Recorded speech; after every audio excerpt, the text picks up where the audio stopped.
Hello, my name is Corinne Momal-Bagnon. I'm the Executive Director of the Kofi Annan Foundation, and I want to thank you all for joining us from across the globe for this important conversation today.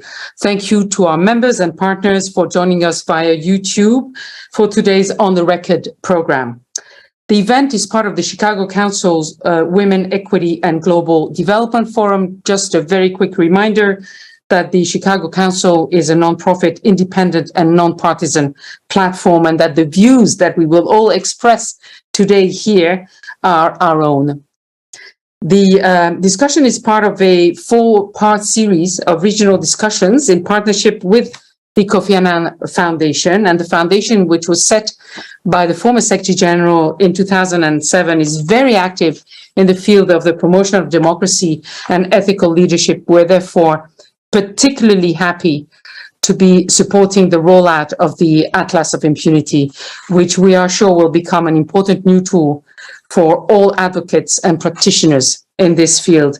The Chicago Council and the Eurasia Group recently launched this first Atlas of Impunity, a comprehensive index scoring 197 countries on their abuse of power across 5 key societal dimensions.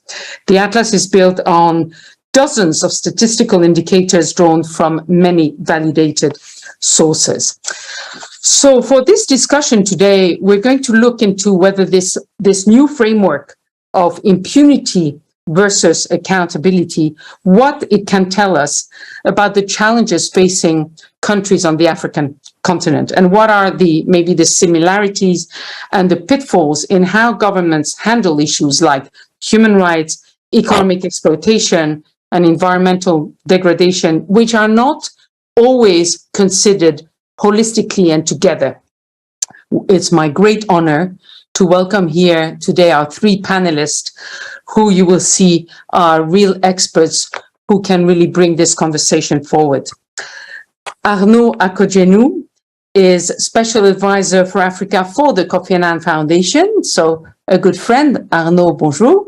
Bonjour, and he served as Deputy Special Representative of the UN Secretary General in Mali and in Côte d'Ivoire. And previously at the Assistant Secretary General level, he served for over 25 years with the United Nations High Commissioner for Refugees, and in many various very senior positions. Obi Ezekwesili, I hope I got that right, is an economic policy expert and advocacy for transparency, accountability, good governance, and human capital development, a humanitarian and an activist. She's a former vice president of the World Bank's Africa region.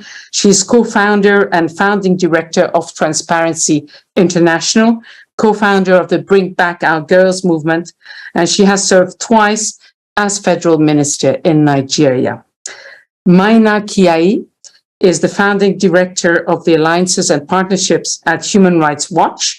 He previously served as UN Special Rapporteur on the rights to freedom of peaceful assembly and association, and has spent 25 years campaigning for human rights and constitutional reform in Kenya. He is also the founding co-director at Inform Action, a Kenyan human rights NGO that advances human rights through documentary film.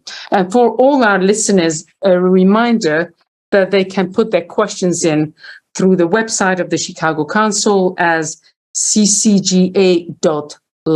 Thank you very much. So maybe if you allow me, Obi, we'll start with you, because you served on the Atlas of Impunity Advisory Committee. You're very familiar with it. Can you speak to us maybe of the importance of this impunity versus accountability lens in the context of the many challenges facing Africa today? And does this lens have a particular resonance on the continent? The floor is yours.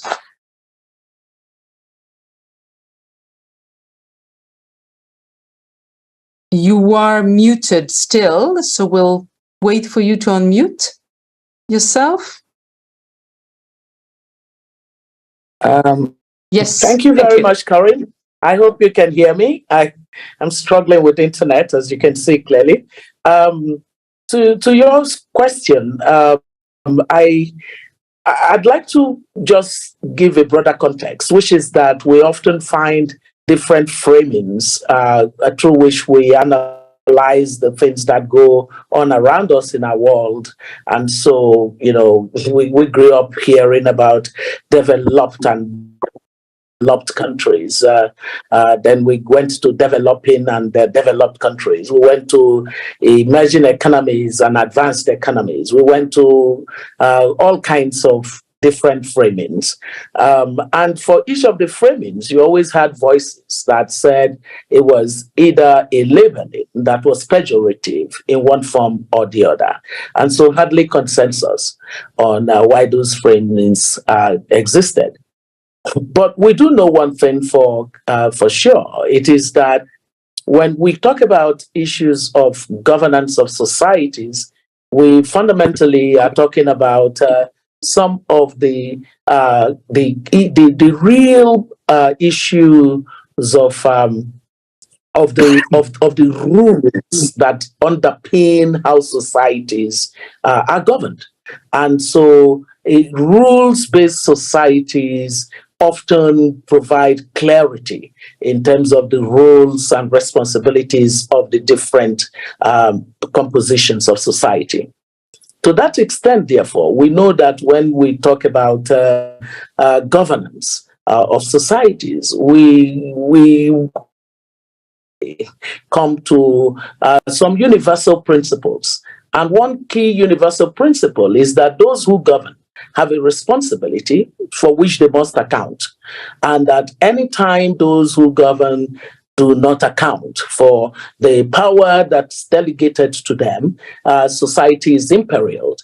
And so this framing from an analytical point of view of looking at the spectrum between accountability and impunity really does bring more people to the table to a place of analytical consensus. And so when you look at our continent, you can use that lens as a basis to,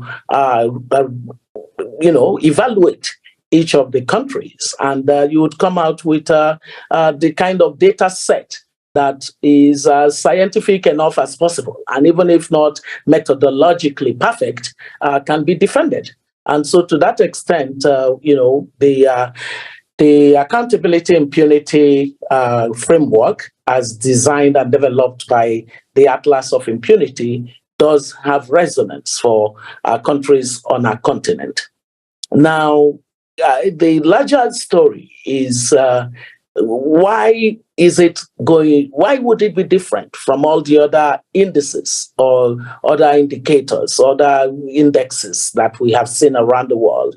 I think that the key thing about this is the fact that it actually pushes all countries toward some look at yourself in the mirror. We're not judging you.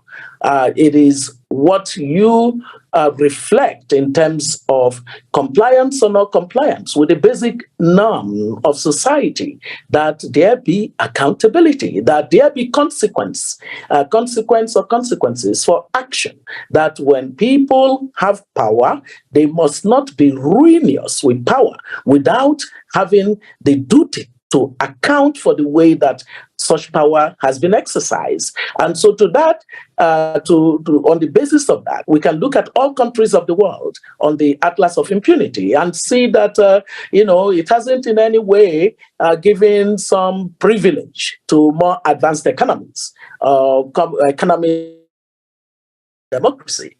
Because clearly, we now see that with democratic decline across the world, if we measured on the basis of whether institutions of democracy are accountable, it would be some universal norms and principles that we would be looking for across the various countries, regardless of whether they are south of the Atlantic or north of the Atlantic, or whether they are right-wing politics or left-wing politics, whether they are so-called pseudo-democracies or democracies or autocracies, as the case may be. So depending on what it is, we know that issues of access to economic opportunities on an equality basis, issues of human rights, issues of the democracy and democratic institutions, issues of the environment and the respect and the stewardship of the environment. There are just some basic data points that we can use as a basis to analyze each country and come out from a place of near consensus. And that's why I'm huge on the work of the Atlas of Impunity. Thank you so much. And you are right that it is different from a number of previous indices, and it will be very interesting to see in years to come how the impunity index evolves, and that it is essentially a mirror, as you said, put to governments to look at themselves and see about the abuse of powers in various areas. But one other really interesting fact that came out already from this first atlas, and I'll turn to Maina maybe to comment on this, something that really struck me was that the Atlas brought out that the legacies and impact of colonialism and slavery seem to be correlated with higher impunity scores. And this is not something that I have seen necessarily before. So how do you explain this correlation? Thank you very much, Corinne, and thank you all for attending this and giving us a chance to say something about this. And like Obi, I was part of the Council of Advisors around this. I was not surprised about that correlation. I think that is actually quite unsurprising. What is actually good about the Atlas of Impunity is that it was put down as one of the key things, one of the key factors in explaining and understanding why things go on. But if you look back at both slavery and colonialism, you'll agree that you will see that these were crimes against humanity. There were massive atrocities committed against largely, not just Africa in terms of colonialism, but slavery to a very large extent against people of Africa, in Africa and African descent. So that was a massive crime against humanity that drained people out, that forced a whole level of reorganization and even sometimes and psychological weaknesses to happen, because you don't know, as people are draining out of your homesteads, you're left weaker and weaker. You don't know when the next people are coming and the next raids or the next sales are going to happen and all that stuff. It's a crime against humanity that was perpetrated against people in Africa and the African continent. Then the colonialism comes through, and here again, it is done by force. It just comes and people are marginalized. Colonialism was not about building, it was not about developing, it is about extraction. It's about a minority taking control. And that minority then teaches and leaves a legacy of marginalization, of a legacy of impunity themselves, a legacy of corruption and wealth generation by that minority in control that is answerable only to the metropoles up north. So the whole concept of, and you see that when African countries started getting independence, there was just a handful of people who were graduates, who have gone to university, who have gone to college and have got any form of capacity. In some places, you were told how even the plugs on the sockets from the wall were pulled out by the French in Guinea, because the Guineans decided that they wanted to have independence as opposed to be part of this confederation that France was trying to cope with. DR Congo, of course, we all know the fact of how much trauma has gone through that entity. And remember, again, the colonial states were not organic in any form. Some people sat up somewhere in Berlin and carved out countries, made people live together. We don't know how they're living. And so this whole process has been traumatic. So yes, and it's not surprising that countries that have not had a record or a history or a capacity to be able to pull together and focus on the right things would have high incidences of impunity, because that trauma has not been resolved. Secondly, around that same theme, there's never been any recognition and reparation. I mean, there is recognition at the UN level that slavery was a crime against humanity, but colonialism has not reached that stage yet. There's been no reparations. There's been no even accountability for it, and say this is what we took out and what we gave out and what happen. So that whole process, I think, needs to happen for us to be able to say that the healing has started and people are moving forward. Now, that notwithstanding, I think we have got to say that, over 60 years after independence, 60 plus years after independence in many African countries, and then you know that the colonial approach was dividing and rule. So they emphasized different ethnicities. So people, even after independence, continue that divide and rule. And I think the lack of real leadership from the post-independent African leaders has hampered, no doubt, Africa in some ways. The lack of real progressive leadership. And when they've been there, as you know, when they've been progressive, they've been taken out pretty fast. They don't last very long. The one kept very, very long. So there was all that interference around. So I think Africa had the misfortune of coming to itself during the Cold War, when it was either you're with the West or you're with the East, and and they were so powerful they ran over people. So it was surprising. And I just hope that somewhere from there, there's some lessons that can be learned from African countries to say that even despite this legacy of slavery, despite the legacy of colonial rule, we can be able to move into accountability at all these levels, whether it's economic development, it's environmental degradation, and move to a level of accountability and, I would say, assertiveness for Africa at the global community level, because there's a lot to be gained right now, especially around the environmental issues, where Africa, I think, is such a small contributor to global warming that we should be taking the leadership around what to do next and how to do next, and pushing those who are consuming a lot, who are contributing a lot to global warming around those issues.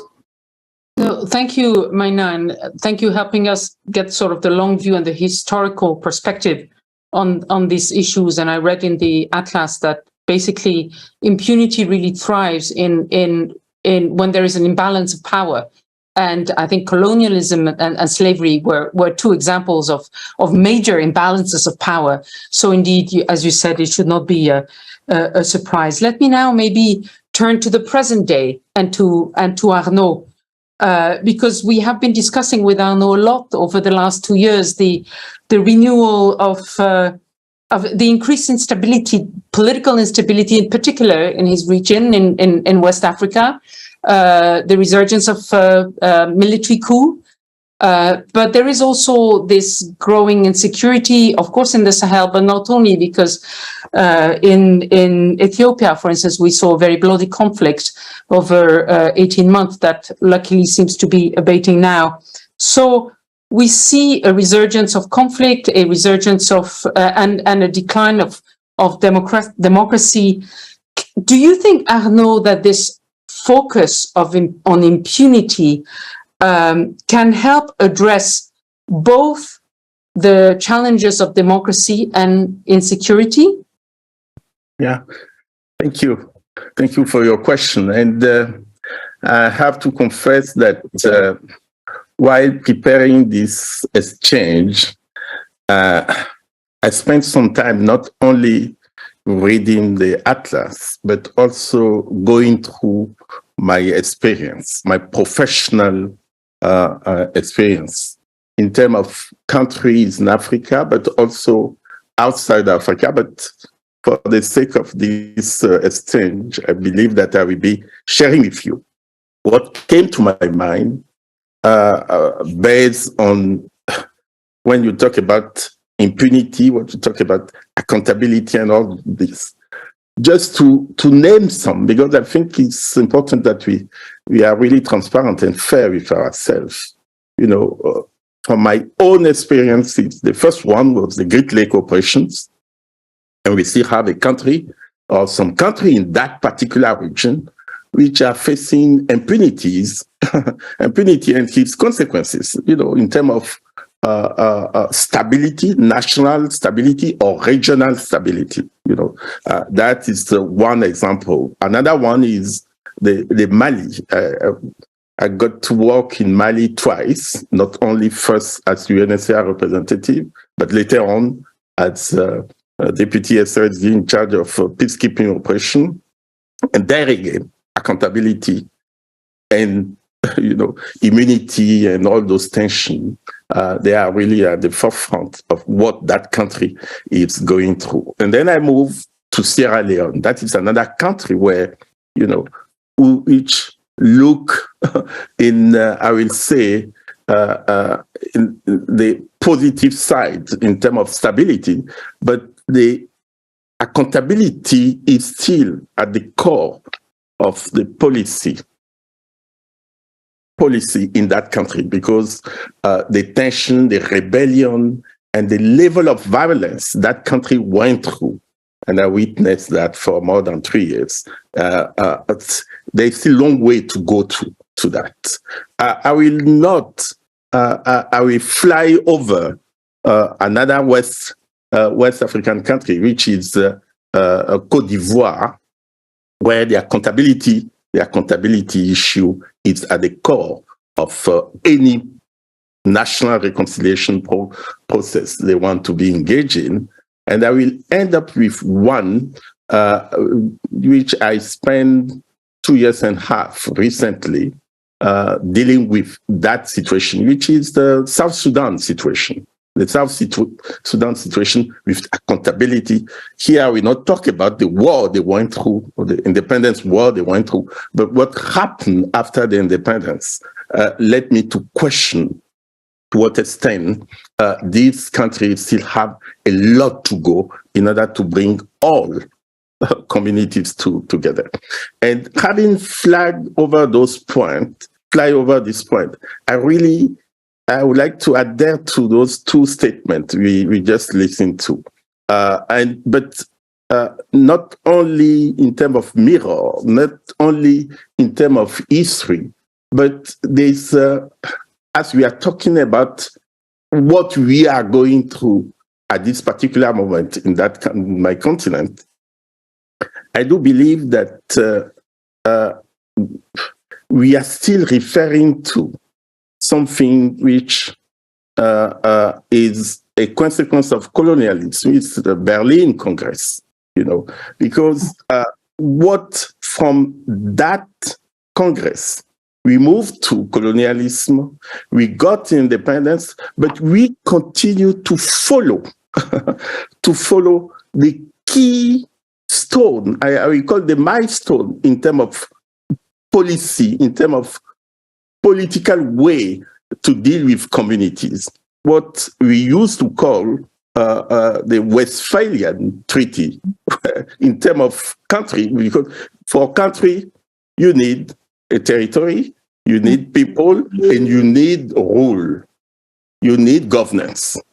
But unfortunately for us, after 66, 63 years now, we continue to deal with this kind of way to rule, like we are talking about 1 or 2 communities in each one of those 54, 55 countries. The minimum is 15 communities, the minimum.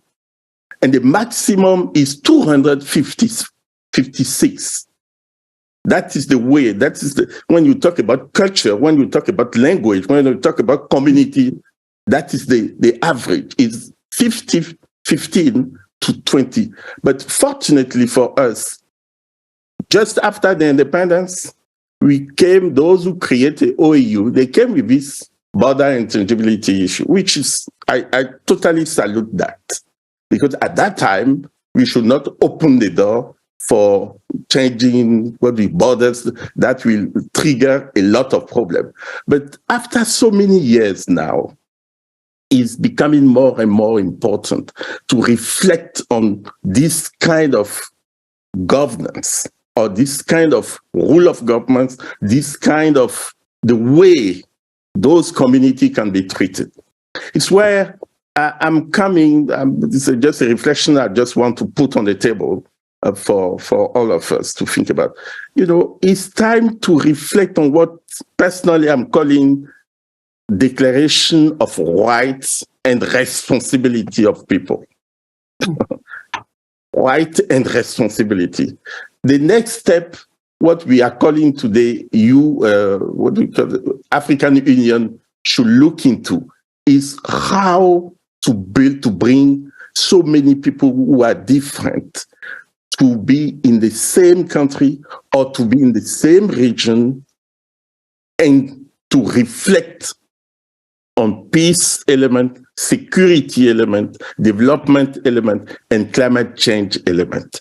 We cannot from day one to day two jump from what we went through and all those habits we gave to the leaders from day one to day two to ask them to change.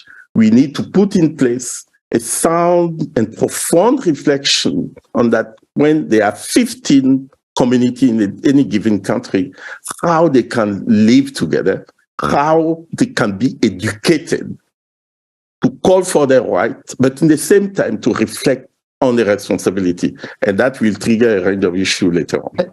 Thank you. Thank you so much, Arnaud, for, again, sort of reminding us that accountability first takes time, for drawing the line all the way back from the Berlin Congress to today's situations in countries as varied as South Sudan and Cote d'Ivoire and Sierra Leone and Mali, but also for reminding us of the great diversity of each country on the continent and the fact that there may be also different understandings, frankly, of accountability and impunity among the very many different communities. So let me go back maybe to Obi, if I may, because we have a lot of elections scheduled in Africa this year. And of course, your own country, Nigeria, just went through a major elections. And as an advocate for good governance and transparency, could you tell us briefly what you think are the key elements for accountability around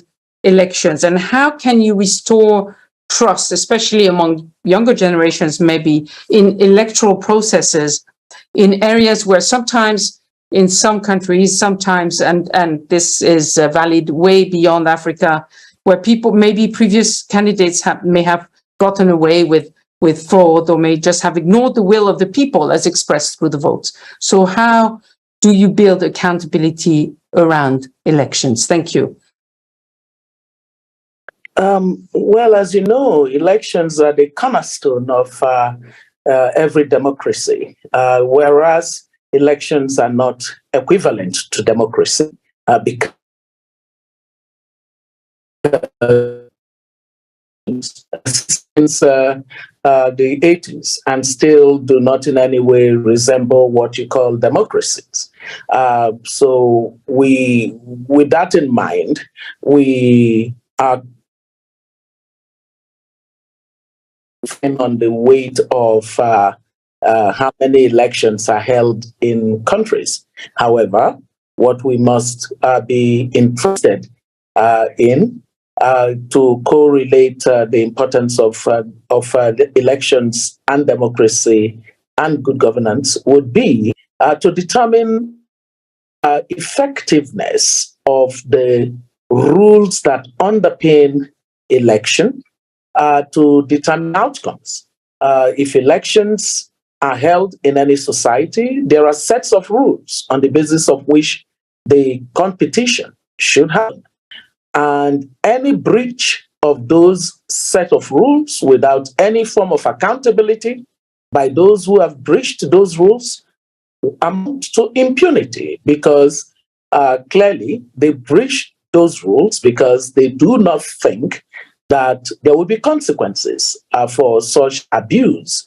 And we have often found that electoral umpires, electoral bodies, election bodies on the continent end up being captured by the political class.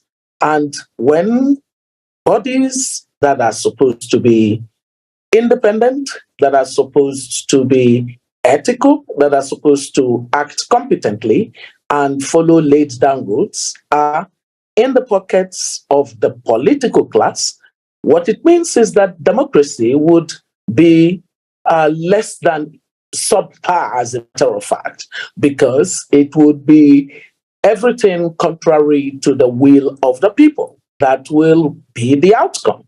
And so on a continent where more young people are engaging the democratic process, finding their power and wanting to exercise the influence, the political influence that citizens should have in determining the quality of their political outcomes and ultimately their governance.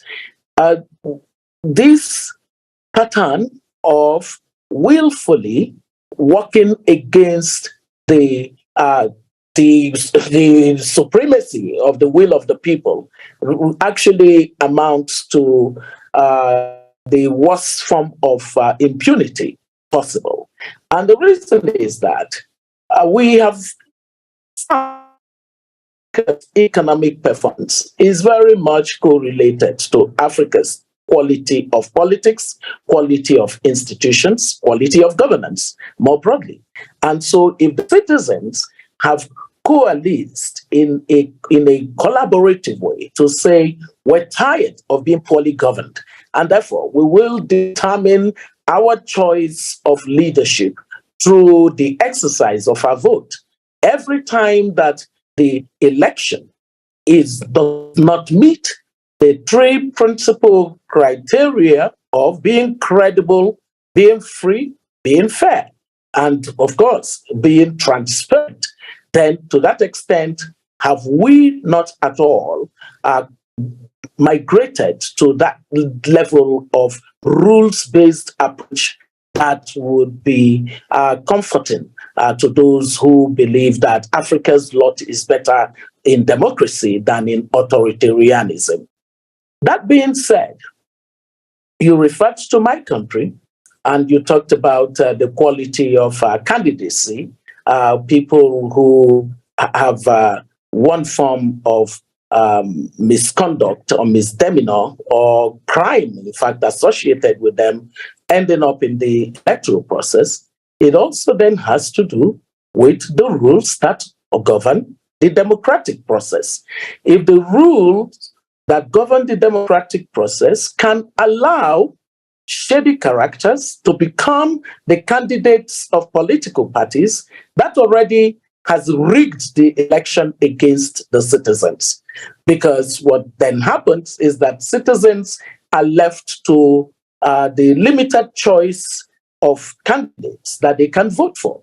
And some of those who vote are politically illiterate because in many ways, basic literacy and political literacy go hand in hand in majority of the societies around the world. So you look at the entire, the entire landscape of democracy, and you have to say to yourself, how then do we break through this? Because it appears to be an intractable, a situation. But one thing that gives me hope for how we break through this is that some are not in any way prepared to negotiate their current power. I think that we're seeing it more and more across the continent. I think that the age of the old is quickly passing. I give the older generation of people in Africa's democracy the next 2 decades at most to pass away in terms of the power that they hold, the tight rein that they have over institutions that underpin democracy. Once that begins to happen, you would see much more the expression of the kinds of values that the young people who are very socially networked. As a matter of fact, in the case of Nigeria and this election that has happened, where a lot of the young are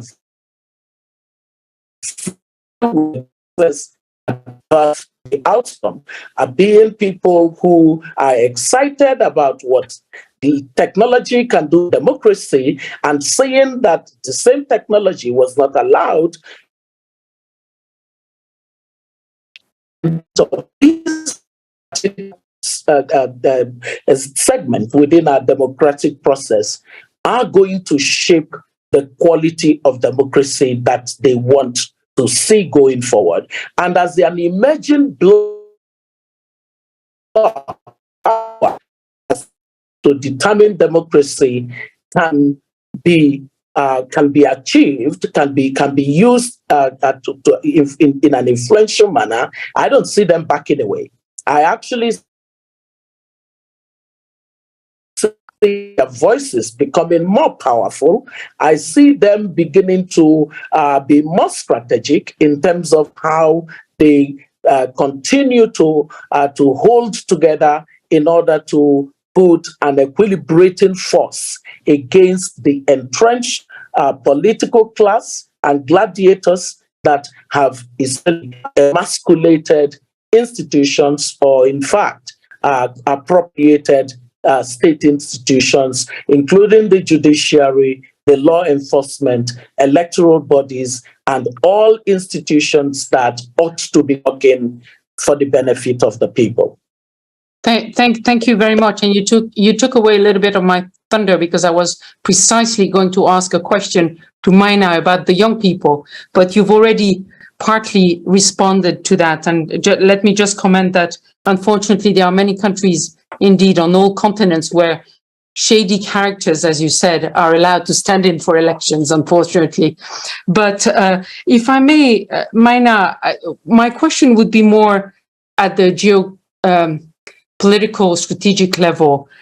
We see in a great sort of competition for influence today in Africa, among, between the West, Russia, and China. We hear all about the Wagner Group. We hear all about large contracts being signed with China. Do you think this competition can increase the risk of impunity, or is, on the contrary, good in developing an accountability framework? A difficult question, maybe.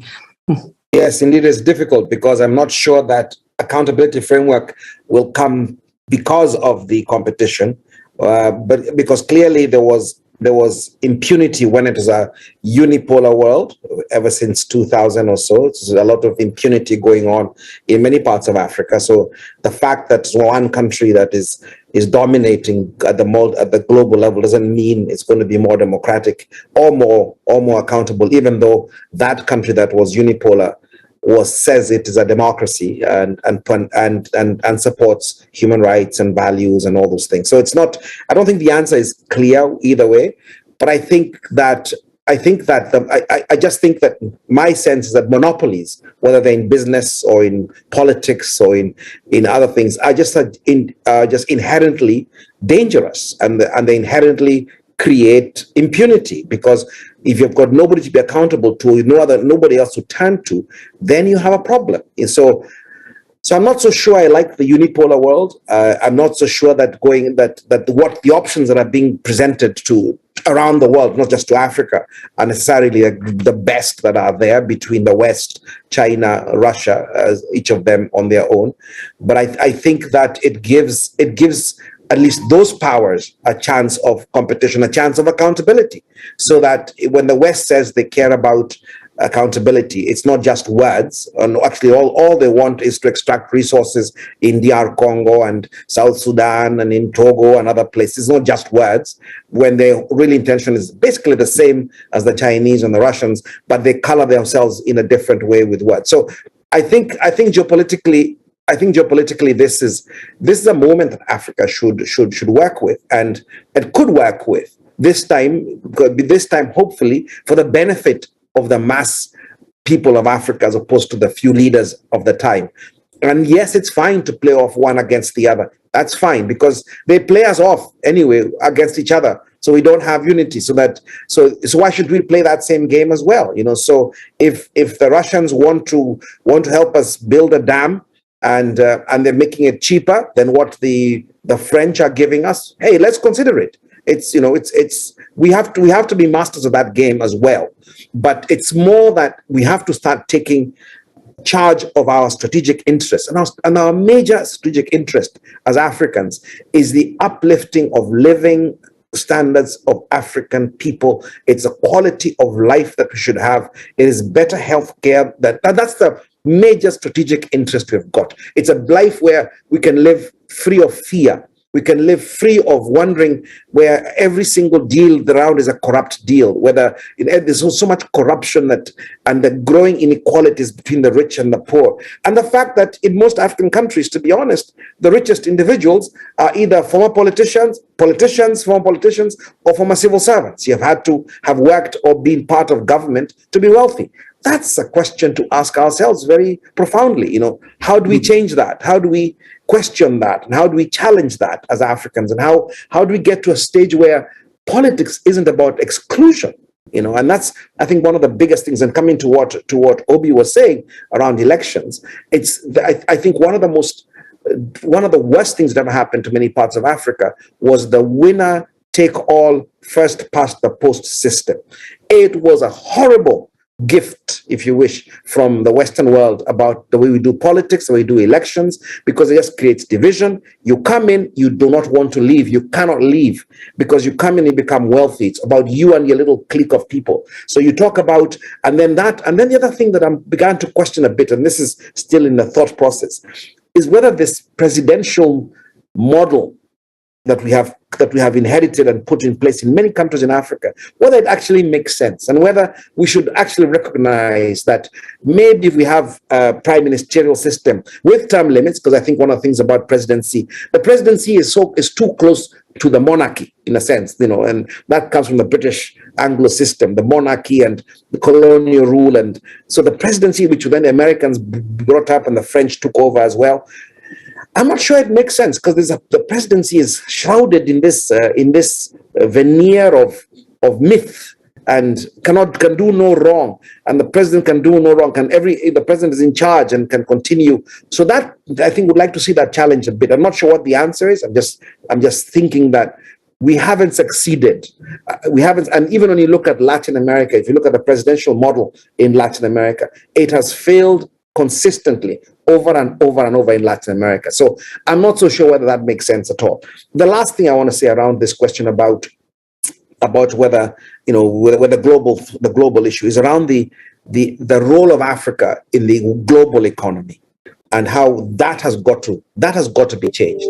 The idea that Africa is a source of raw materials, where Africa is just giving out stuff to either the East or the West, has to be interrogated and challenged, and the whole extractive industry. I mean, look, it looks now, if the world is heading where it wants to go around global warming and the use of fossil fuels, then it will come to a point where clearly what is in Africa, let me just put it bluntly, DR Congo will be the new Saudi Arabia in terms of what's available there. And how can that then be nurtured in a way that we don't get the same problems you had with oil and extraction of fuel and oil and gas? How do we do that? And how does Congo, no, not us, really, it's a Congolese issue. How does Congo deal with that so that it will be the new Saudi Arabia in terms of its role in the global economy when we're moving to electric power and other things? So it's a question for me of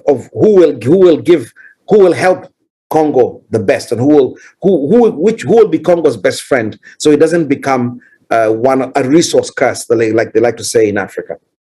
No, thank you so much. I mean, so many food for thoughts, and I'd love to continue the conversation with you one day about the presidential systems. And you should take a look at the Swiss system, which for me is always a very interesting example of how not to have a strong presidential system. But you gave us so much food for thought about how monopolies are inherently dangerous, and how Africa should take charge of its geopolitical interest now, and if necessary playing big powers if necessary. And so we unfortunately are running out of time. We were given very little time for a conversation that could go on and on. But I'd like to take one of the questions that has come from the audience and put it to Arnaud to conclude our conversations, and maybe to end up on a positive note. Arnaud, throughout your long and distinguished career, can you tell us of good examples of accountability that you've seen? I mean, you talked about the fact that reconciliation takes time, but have you seen any good processes that you would like to end our discussion on a positive note of accountability, of fighting impunity. No, I'm sorry, but I portray maybe a very, very cloudy picture. In many of those countries which I flag, I have to recognize that there have been some processes, sometimes going through what they call transitional justice, and sometimes the establishment of specific or special tribunal, but it's not enough. We are still far, because all those countries, let's take even the case of South Africa, they went through a very systemic process, but the bottom line is that there are still problems in that country. And you can name many of those countries which went through tension, conflict, and all this. My point, my reading is that we have to go beyond institutions or setting to deal with accountability. There is a lengthy process we have to plan to go through. And that lengthy process will start with education and information of people. My point related to the declaration of right and responsibility of people came from something which I do believe the Atlas can look into. You know, there are 16, they are not more than that, 16 declaration, convention, and covenant, which cover all peace, security, development, climate change issue. My dream will be to see my own continent putting all those documents together, to draw from that one single document, which, let's call it declaration, which will call all those 54, 55 countries to come and to ratify that declaration, and to make sure that those points which are there are, to some extent, enrooted in the national constitution. And the basic line will be education of people. Because when they got education, I'm pleased to hear a minute ago, while we are talking about Nigeria, to what extent this youth in that specific country is changing the way people are running politics. People are going through political processes.